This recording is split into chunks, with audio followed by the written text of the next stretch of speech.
안녕하세요. 소리의 가치입니다. 구독과 좋아요, 알림 설정 부탁드려요. 오늘의 사연 시작할게요. 첫 번째 사연입니다. 이혼을 고민하고 있는 10개월 된 아들 있는 27살 엄마입니다. 긴 글을 읽어주셔서 미리 감사드립니다. 많은 조언 부탁드립니다. 25살 때 어머니의 골프 모임 게스트로 함께 간 적이 있는데 그중 한 분이 저를 마음에 들어 하셨는지 돌아오는 차에서 내내 자기 아들 얘기를 꺼내놓으시더라고요. 그 후 개인적으로 어머님께 전화와서 선을 해주자는 내용이었습니다. 아들이 얼굴이 못생기고 머리가 크지만 착하고 자상한 아들이라며 지금 미국에 있는데 미국으로 가서 아들이랑 살 수 있는 며느리가 있으면 좋겠다며 얘기하셨습니다. 어머니가 저에게 그 얘기를 전달을 했고 선을 보겠다는 이유는 다름 아닌 미국이었는데요. 청소년 시기부터 유학을 갈 시도는 많이 해왔지만 어머님이 외동딸을 혼자 보내기에 너무 무서워하셔서 포기하며 살았습니다. 그런데 이번 계기로 결혼을 하게 된다면 혼자가 아니라 마음이 편하다 하셨고 워낙 골프 모임을 8년 정도로 오래 하셔서 어느 정도 신뢰를 하고 계셨죠. 저는 일을 그만두는 과정에 캐나다 유학을 준비하고 있을 때쯤이었어요. 새로 일하는 사람이 들어와야 그만둘 수 있었기에 그만두는 1년 동안 고민을 많이 하고 있는 상황이었어요. 그 후 여러 차례 어머님, 저희 엄마 이렇게 자주 만났던 것 같아요. 만나면 거의 아들 얘기 위주로만 얘기했어요. 항상 얘기하시길. 아들이 얼굴이 못생기고 머리가 크다. 초등학교 졸업 후 유학을 하게 됐다. 아들이랑 하루도 빠짐없이 매일 통화한다. 현재 영주권 취득해서 미국에 있는데 아들도 어릴 때부터 결혼을 빨리 하고 싶다고 했다. 그래서 결혼하고 미국에서 살면 우리가 집을 사줄 거다. 미국에서 지내면 설, 추석 등 제사 안 해서 좋을 거다 등등. 저는 얼마나 못생겼길래 못생기고 머리 크다는 걸 강조를 하시지 라고 생각을 했고 사진을 보여주셨는데 그 이유를 알 것 같더라고요. 착하고 바르게 컸다면서 적극 어필을 하셨고 5월 말쯤에 아들이 휴가 나온다며 그때 보기로 했습니다. 그렇게 첫 만남을 양가 부모님까지 모여서 식사를 하게 되었고 화기애애한 분위기로 끝났습니다. 그 후 제가 8월까지 회사 마무리를 해야 돼서 오전에 만나고 오후에 만나서 서로 대화를 많이 했었죠. 결혼하게 된다면 미국에서 어떻게 지낼지, 어떤 일을 할지, 아이는 몇 명 낳고 싶어 하고 어떻게 키웠으면 하는지, 아이들에게 한국 역사는 가르쳐주고 싶어 기회되면 1년에 한 번은 한국으로 돌아와 역사 박물관도 가고 양가 시댁, 친정 가면 애들도 볼 수 있고 좋아하시겠다 등등. 선으로 보다 보니 모두 결혼 후의 미래를 같이 얘기하게 되더군요. 얘기도 잘 통하고 가치관이 비슷하구나 생각이 들 정도로요. 남편은 결혼한 여자가 일을 안 했으면 좋겠다고 했었는데 시간 지나고 보니 남편 친구한테는 결혼한 여자가 능력이 있으면 좀 그렇다. 자기한테 의지를 안 할 것 같다. 라는 얘기를 했었던 기억이 나네요. 그렇게 만남이 4일 될 쯤 저녁에 아버님 지인들과 술을 마시게 됐다면서 할 얘기가 있으니 만나도 되겠냐는 말에 알겠다고 했고 집 앞으로 찾아왔습니다. 근처 공원에 앉아 얘기를 하면서 자기는 저랑 결혼했으면 좋겠다고 말하더라고요. 그래서 저도 우리가 얘기했던 미래를 만들어갈 수 있으면 좋다고 했습니다. 아, 참고로 이때 술 마셔서 소변이 마렵다며 근처를 두리번거리더니 구석에서 노상방뇨를 하는 겁니다. 깜짝 놀랐어요. 노상방뇨하는 사람 처음 봤거든요. 휴가가 끝나면 다시 미국을 들어가야 돼서 바로 상견례를 하게 되었고 궁합도 봤어요. 궁합은 좋게 잘 나왔어요. 씨가 좋고 친구처럼 투닥거리며 잘 살 거다. 남편분이 자녀가 1명이지만 저는 3명은 있다며 첫 애는 무조건 아들이라고 말씀해 주셨어요. 내년으로 결혼을 미루게 되면 결혼은 무산이 될 거라며 그럼 남편은 결혼 시기가 많이 늦춰질 거다라는 말에 그해 12월에 급하게 결혼 날짜를 잡게 되었습니다. 스튜디오 웨딩홀은 저의 의견도 안 물어보시고 시어머님이 알아서 하시더군요. 당시 저도 마음이 급해지는 바람에 좋으면 좋은 대로라고 생각해버리고 지나가 버렸네요. 남편은 미국으로 다시 돌아갔고 저도 일을 마무리하고 9월에 바로 남편 만나러 미국 들어갔어요. 1, 2주 정도 지나 같이 한국으로 나오게 되었고 웨딩 촬영하고 청첩장 만들면서 바쁜 시간을 보냈습니다. 그 전에 추석 때 남편 없이 시댁 큰 집으로 불러주셔서 제사 지내는 것까지 함께하며 인사드렸고 남편이 맹장으로 수술하고 입원했을 때 퇴원할 때까지 옆에서 간호했습니다.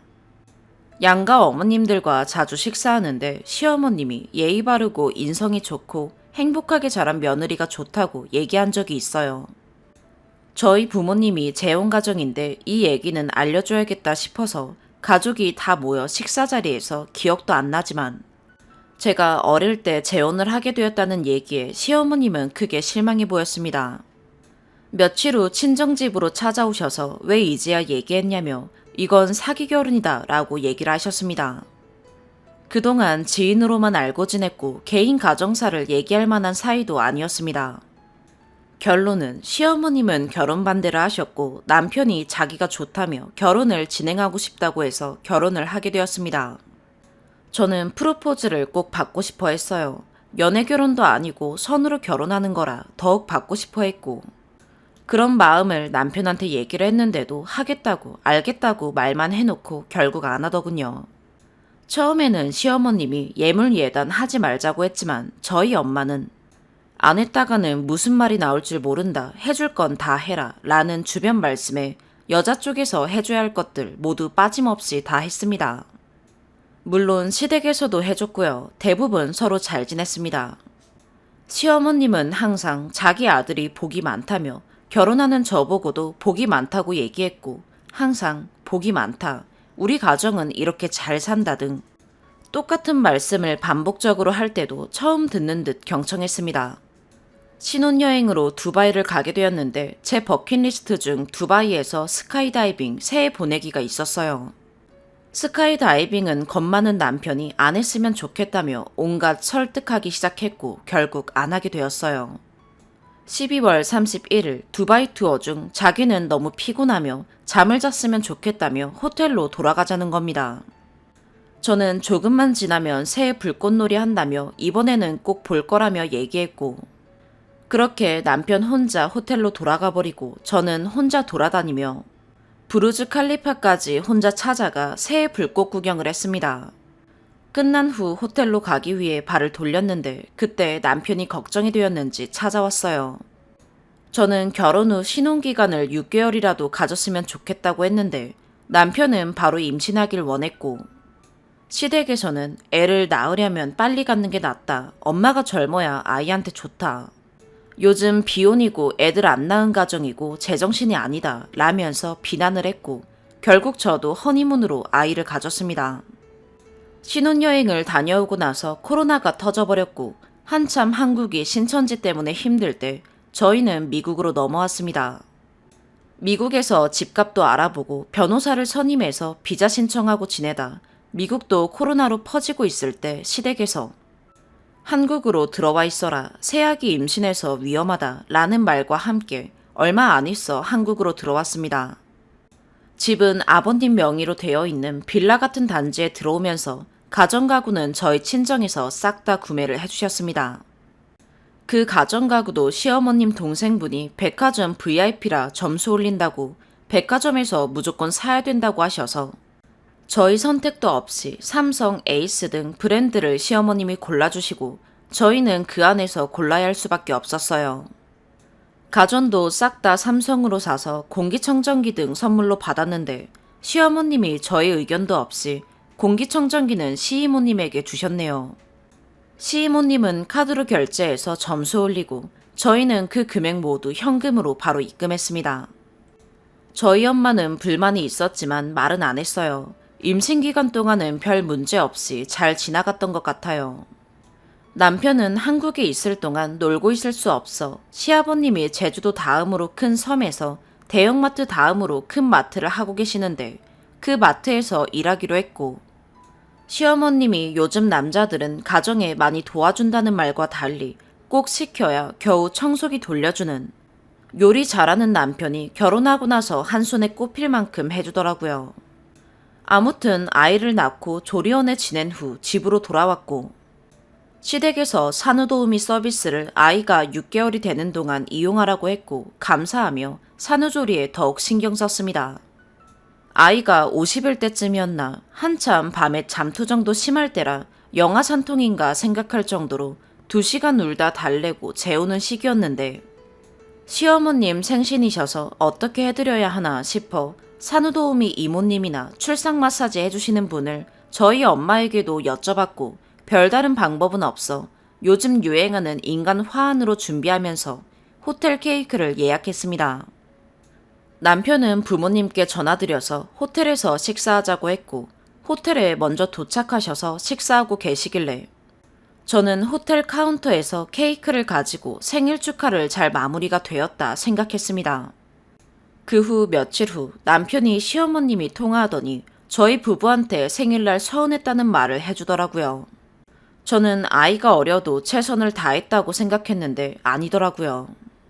남편은 시어머님한테 편지 한 통이라도 써라고 해서 편지를 써서 전달했고 할 말이 있으시다고 저희 집으로 찾아오셔서 화를 내시더라고요.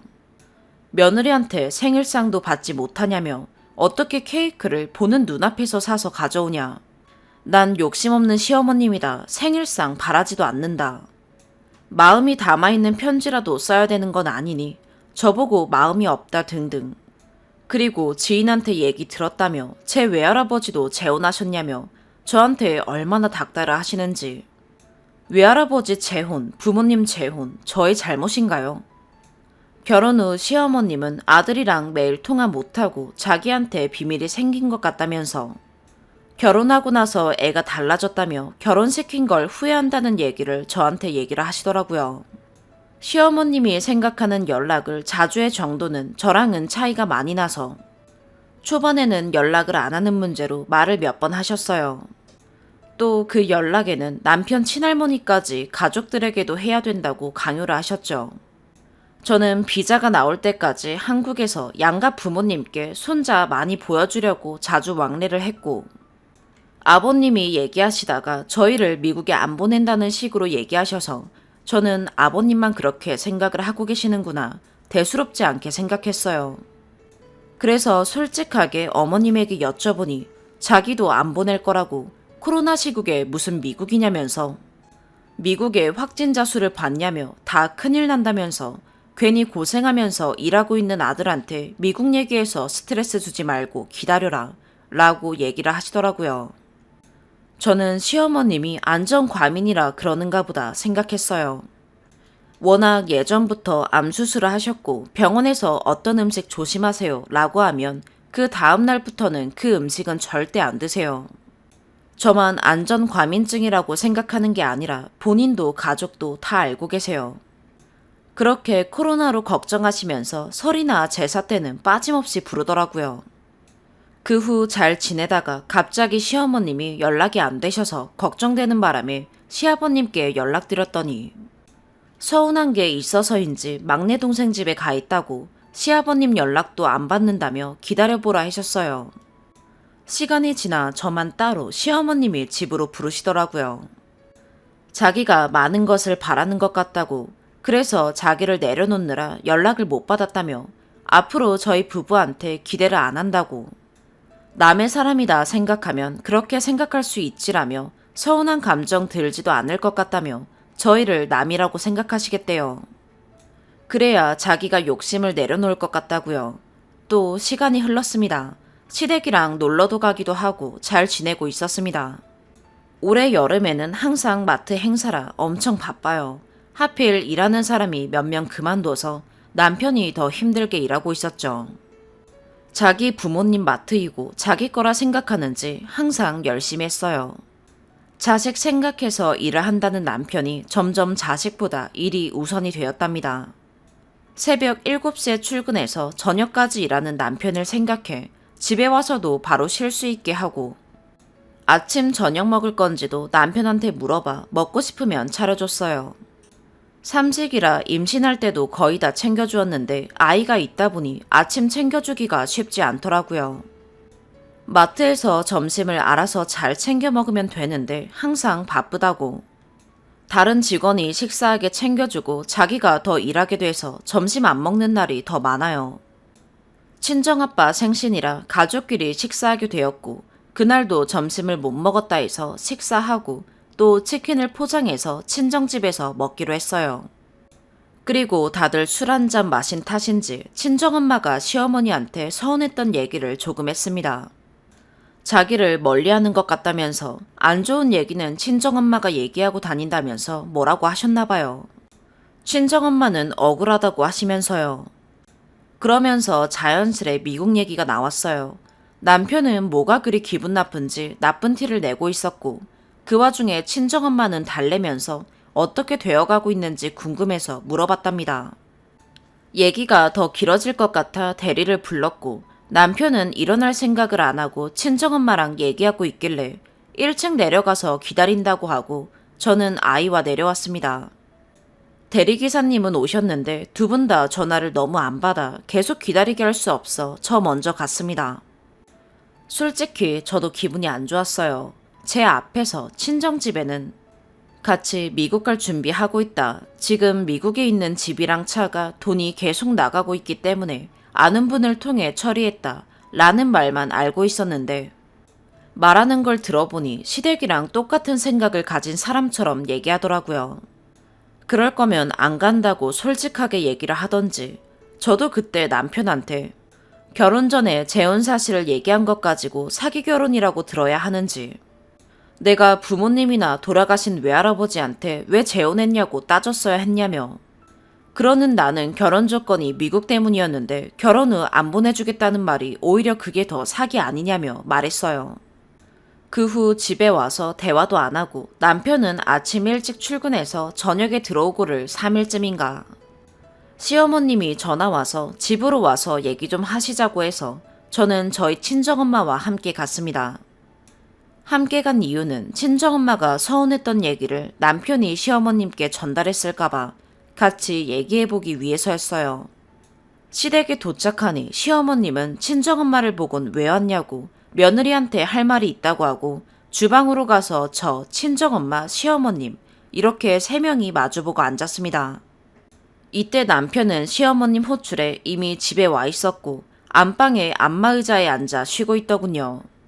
먼저 얘기하라고 해서 친정엄마가 그날에 있었던 얘기를 다 하진 않고 이렇게 됐다라는 상황만 말했고 저는 이제 얘기하려고 미국 한 단어 내뱉었는데 시어머님이 미국 한마디에 뒤로 넘어갈 듯 화를 확 내시더라고요.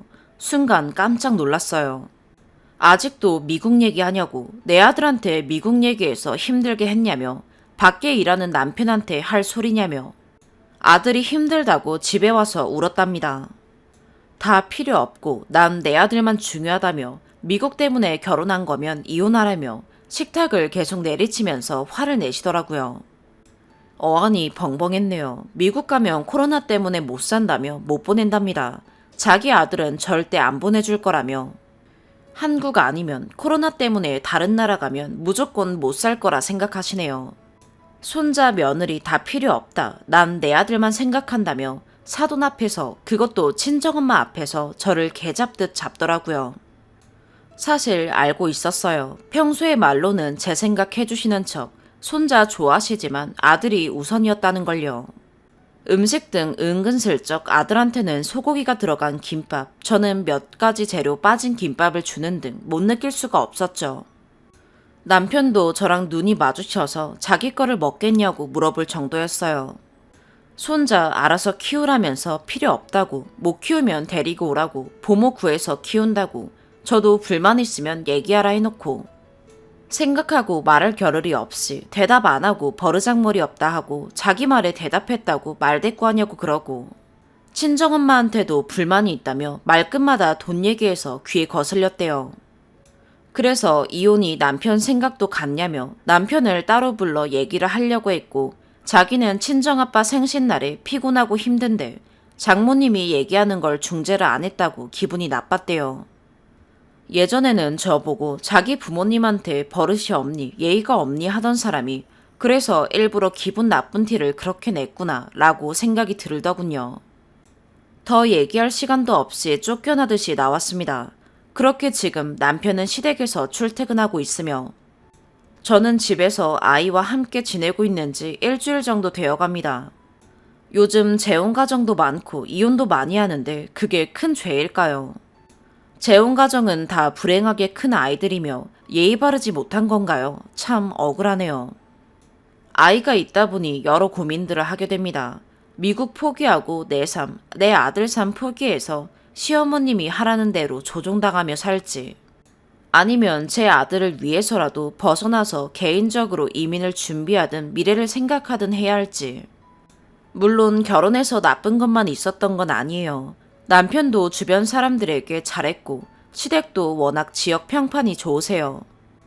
결혼해서 행복도 했었고 제 아이가 태어나 느껴보지 못한 감정들도 느꼈고요. 남편이 능력 없는 개인적인 생각입니다만 시아버님 밑에서 마트 아니면 한국에서 일은 할 수 있었을까 생각도 합니다. 그래서 시댁의 도움을 받다 보니 시어머님이 원하는 대로 해드렸던 것 같아요. 돈을 주니 이렇게라도 보답해라 라는 권리로요. 남편도 실제로 저한테 그렇게 얘기했어요.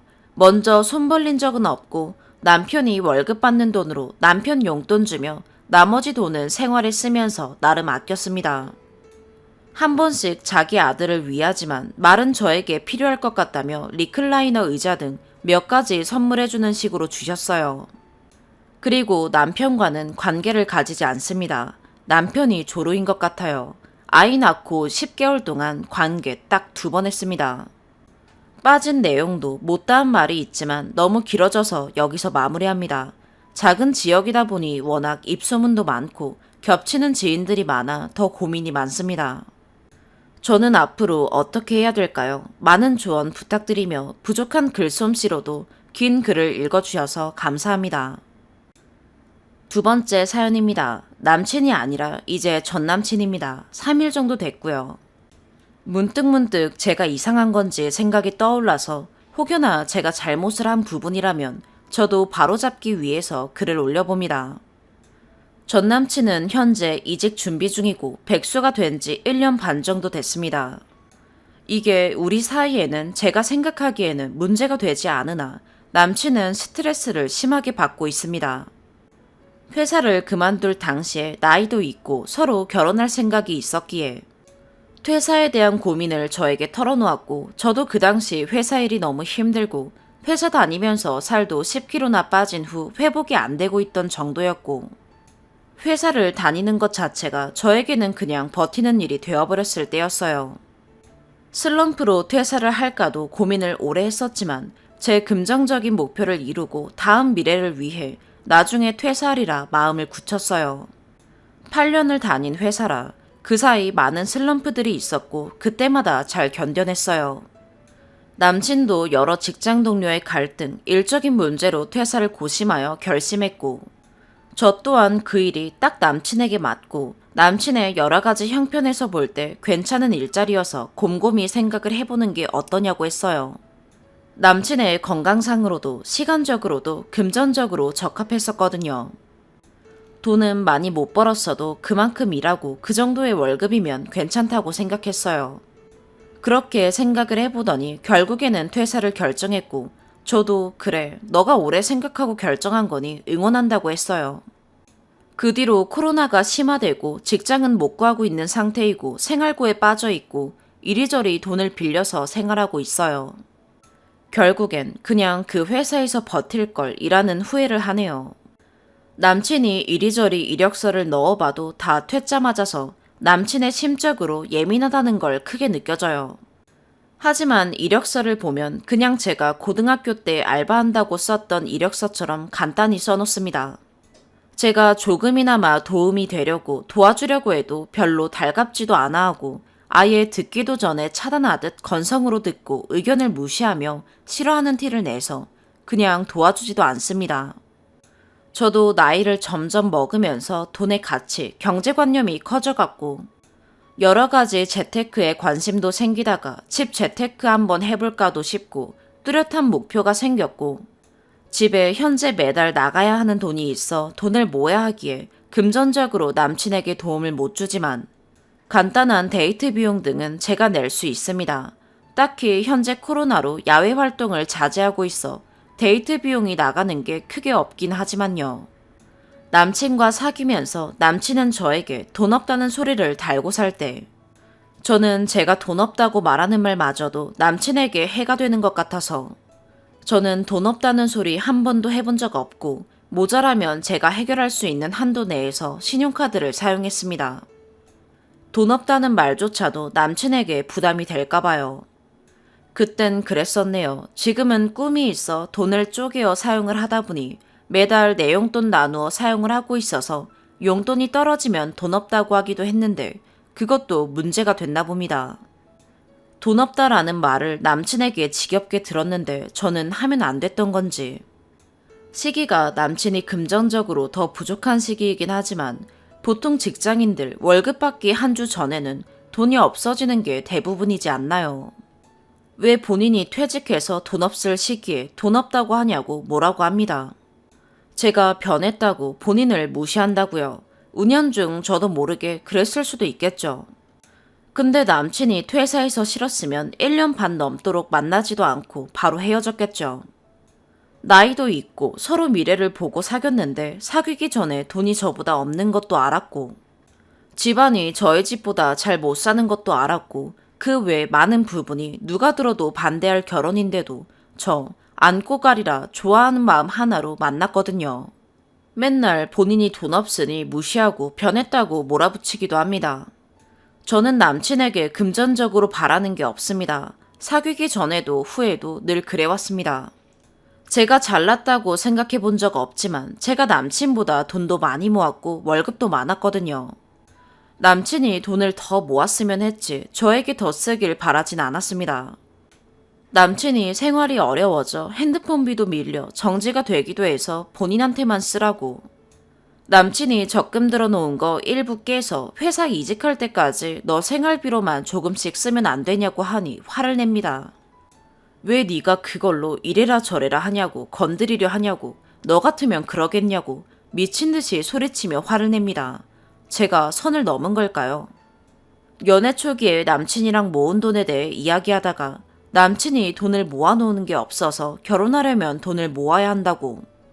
제가 데이트 비용을 더 낼 테니 적금 넣으라고 하고 제가 한 달에 150 넣던 적금을 안 넣어가면서 저만 신용카드 쓰던 때라 신용카드까지 추가로 더 긁어가며 데이트 비용 이것저것 챙겨주고 싶어 선물 등을 했습니다. 남친도 데이트 비용을 안 쓴 건 아니지만 남친은 적금 넣을 돈을 빼고 썼고 저는 적금 넣을 돈도 다 썼습니다. 남친은 그래서 몇 년간 돈을 생각보다 많이 모았어요. 본인한테만 쓰라는 게 선을 넘은 말이었을까요? 그러면서 저는 지금 목표가 생겨서 돈을 한 달에 160 이상 모으고 있다 하니 왜 본인 퇴직하고 나니 그러냐고 말하는데 전 어떻게 해석을 해야 했을지. 그건 저에게 선을 넘은 거 아닌지, 제가 잘못한 건지, 내가 정말 남친에게 마음이 없어진 건지. 제 목표대로라면 3년 전 1억 달성의 목표였는데 남친 만나기 전 매달 잘 지켜진 계획에서 3년 지난 지금은 마이너스 1000인데 저는 돈을 모으면 안 되는 건지 남친 돈 5천 모을 때 전 고작 남친 만나면서 모은 게 1천이 다인데 제가 뭐 친구랑 놀러 다니는 것도 아니고 부모님께 돈을 드리는 것도 아닌데 늘 남친과 다녔는데 그 정도면 저도 할 만큼 한 거 아닐까요? 제가 잘못한 언행과 행동이라면 제가 깊게 반성을 하겠습니다. 세 번째 사연입니다. 종종 눈팅하며 홀로 화내기도 웃기도 하곤 했지만 직접 글을 게재하는 건 처음이네요.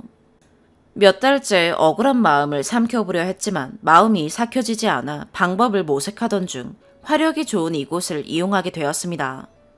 긴 글이 될 것 같습니다. 오랜 시간 고민 끝에 작성하는 글이니 부디 짧은 시간 내주시어 읽어주신다면 정말 감사하겠습니다. 저는 20대 후반 여성 제2형 당뇨 환자입니다.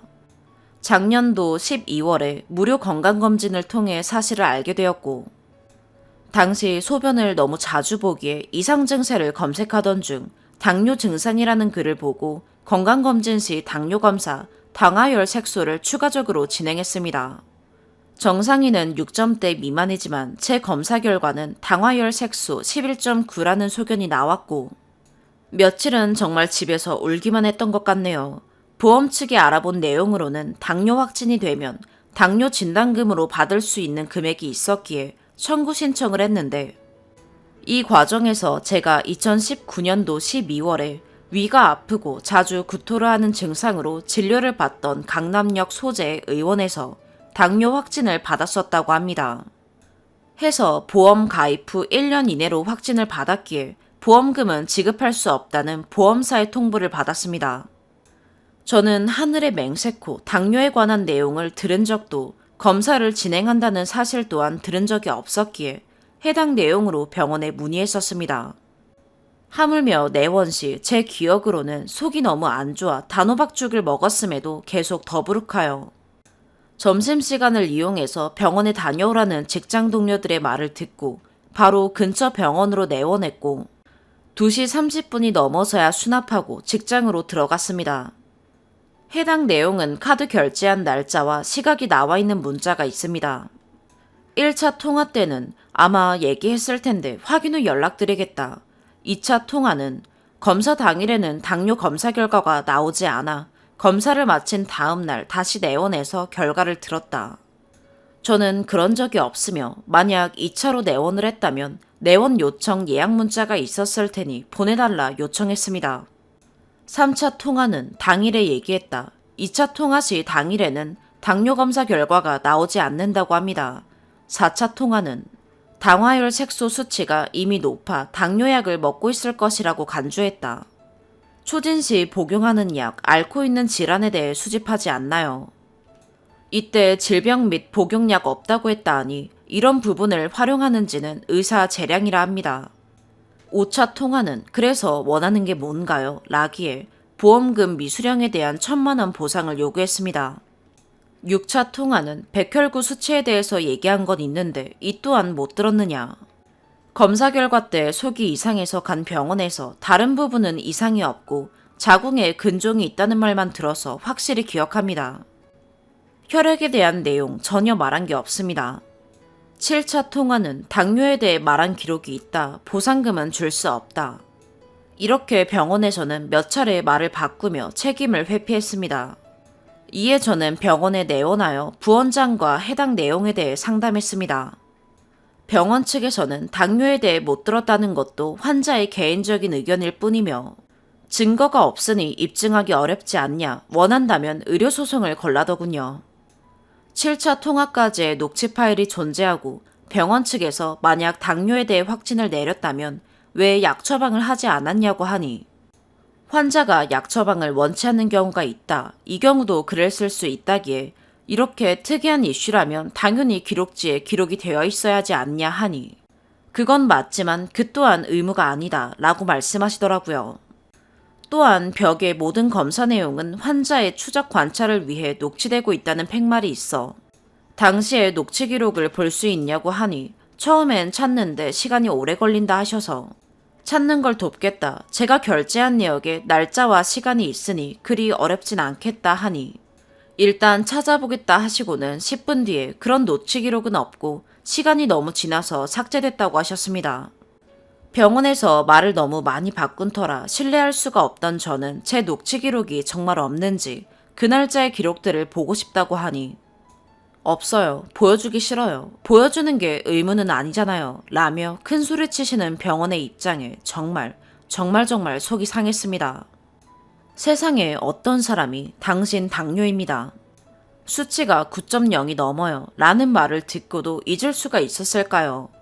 2019년도 12월에 9.0이었던 수치가 지금은 11.9를 기록했습니다. 그때 제가 당뇨인 걸 알았음에도 병원이나 약을 먹지 않고 방치했을까요?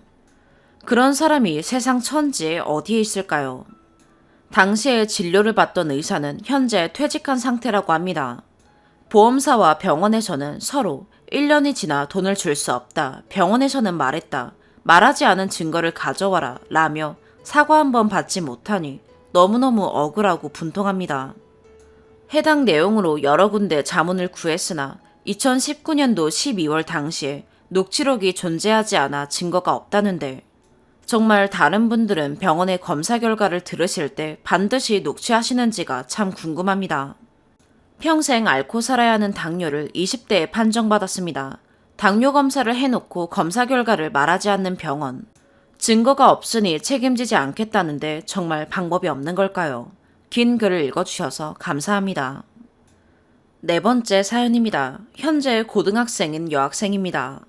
일단 저희 어머니는 저와 제 동생을 중학생, 고등학생까지 어느 정도 키우시고 특수학교나 그런 데 가서 장애인분들 돕는 일을 하고 계세요.